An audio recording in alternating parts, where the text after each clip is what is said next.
हम लोग कर रहे हैं एरर्स क्लास 11th फिजिक्स का। देखो सबसे पहले होता है सिस्टमैटिक एरर। सिस्टमैटिक एरर क्या है हमारा, जो एरर किसी रीजन के साथ होते हैं और ये हो सकते हैं जो आपने इक्विपमेंट यूज़ किया है उसके फेलियर की वजह से, या फिर ऑब्जर्वर जो कि ऑब्जर्व कर रहा है, जो एक्सपेरिमेंट कर रहा है वो ठीक से ध्यान नहीं दे रहा, उसकी फेलियर की वजह से भी हो सकता है, या फिर कोई एक्सटर्नल फैक्टर भी हो सकते हैं, टेम्परेचर बढ़ गया या प्रेशर बढ़ गया, जिसकी वजह से एरर्स आ सकती हैं। एरर्स यानी कि कमी, ठीक है। दूसरा होता है random error. Random error accidental error को कहते हैं। एक्सीडेंटल मतलब झटका लग गया, कोई बात हो गई, ठीक है, टेबल हिल गया, तो उस कंडीशन में जो एरर्स कहलाती है वो एक्सीडेंटल एरर या फिर रैंडम एरर्स कहलाती है।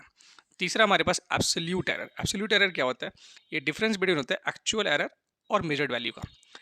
अब जैसे यहाँ पर एक कमरे की लंबाई 10 मीटर है, ठीक है, हमें पता है कि 10 मीटर है, हमने किसी बच्चे को बोला कि जाओ इसकी लंबाई मेजर करो, तो वो मेजर करता है, मान लो 10.1, 10.2, 10.3, 10.4, 9.8, 9, कुछ भी मेजर करता है, ठीक है, कई सारी वैल्यू मेजर करता है। याद रखेंगे एब्सोल्यूट एरर जो आ सकती है पॉजिटिव भी हो सकती है और नेगेटिव भी हो सकती है। अब उसने जितने टाइम्स भी मेजर किया उसको हमने n टाइम्स बोल दिया, ठीक है। तो यहाँ पर जितने भी टर्म्स उसने मेजर किया उसको x1, x2, x3, x4, x5, इस तरह से हम लोग xn नंबर दे देंगे।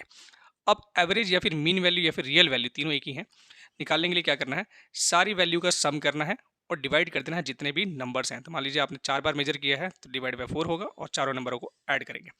अगर आपने 5 बार मेजर किया है तो पांचों वैल्यू को लिखेंगे, डिवाइड बाय 5 करेंगे, तो इस तरह से आप एवरेज वैल्यू निकाल लेंगे। अब एब्सोल्यूट एरर कैसे निकालना है, तो ये डेल्टा एक्स से डिनोट करेंगे। इसमें हर एक बार में कि कितना उसे एरर मारा वो चेक किया जाएगा। तो पहले वाले में उसने 0.1 यानी कि 0.1 एक्स्ट्रा मेजर किया है, ठीक है, यहाँ पर 0.2 एक्स्ट्रा मेजर किया, इस तरह से फाइंड आउट करो। तो x में से जो भी वैल्यू आ रही है उसमें से x1 की वैल्यू को माइनस करो, उसी तरह से सेकंड के लिए x में से x2 की वैल्यू को माइनस करो, उसी तरह से थर्ड के लिए x में से x3 की वैल्यू को माइनस करो। इसी तरह से सो ऑन आप एब्सोल्यूट एरर कैलकुलेट कर सकते हैं।